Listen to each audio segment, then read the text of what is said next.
waaw mbokk yi ñu ngi leen di nuyu teewaat ñi dañuy continuer ci somme somme bi ñu leen indil tey mooy boo xam ne day ànd ak condition condition yi nag mën na nekk benn mën na nekk lu bëri waaw bi ñu commencé tey mooy condition yi bu fekkee benn condition la ci yooyu tamit am na ñaari pàcc bu dee condition bi ci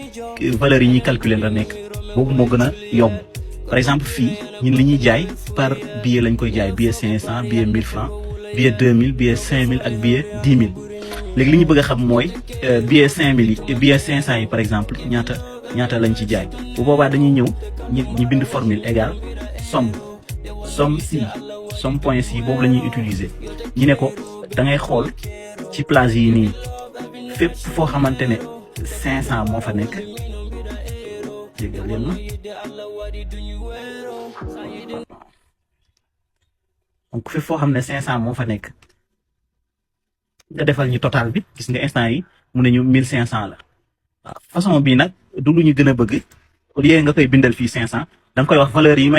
may xool ci cellule bii nga koy xoolee par exemple bu ko defee loolu mooy tax boo changé nga dindi fii 500 nga def 1000 francs par exemple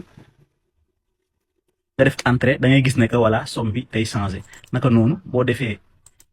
2000 daf lay calculer directement 2000 donc bii mooy bi ci gën a yomb bi mooy premier cas bi donc deuxième cas bi ñun li ñu bëgg mooy banaan yi ñu jaay ñaata la parce que gis nañ ne banaana ñëw na au moins ñetti yoon dañu bëgg a xam total banaana si liñ ci jaay ñaata la bu boobaa aussi